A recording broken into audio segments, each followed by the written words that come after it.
Pour vous partager en tout cas qu'on a quand même pas mal de questions en suspens quand on est dans ces perspectives-là et qu'on continue à se poser. Il y en a une qu'on n'a pas beaucoup abordée ici, mais dont on discutait encore tout à l'heure avec ma collègue, c'est quand on lit la participation aussi, pas simplement comme quelque chose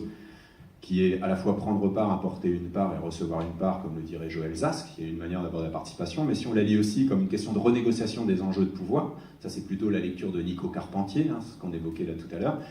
il y a quelque chose de cet ordre-là qui ne bouge pas facilement dans les organisations. C'est presque un peu ce point de jusqu'où nous-mêmes et le collectif pouvons-nous être dans une posture critique sur des sujets sensibles, par exemple la relation entre un travailleur des AT et ses moniteurs d'atelier. On voit bien que la renégociation de l'identité d'un professionnel à travers la valorisation des savoirs expérientiels, ça touche aussi quelque chose de sensible. Et si l'encadrement, l'équipe de travail n'est pas à la fois,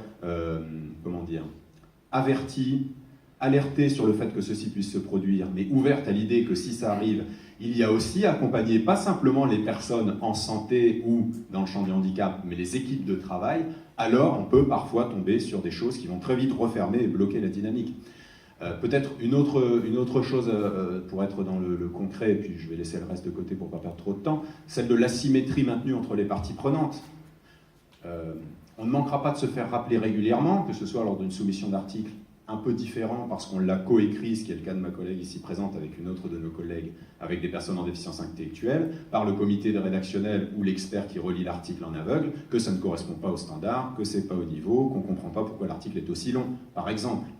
Peut-être est-ce parce qu'il fallait simplifier le propos pour que les personnes puissent vraiment y contribuer, mais visiblement ça échappe, en l'occurrence, au comité éditorial. Une autre asymétrie à relever, c'est qu'on ne manquera pas de nous rappeler non plus régulièrement que être chercheur, c'est quand même être titulaire d'un doctorat, et qu'il y a tout un ensemble, de formats de reconnaissance sociale universitaire qui sont là pour sanctionner, valider, légitimer aussi ce type d'expertise et de savoir. Je ne dis évidemment pas ici qu'ils n'ont pas leur raison d'être et leur pertinence.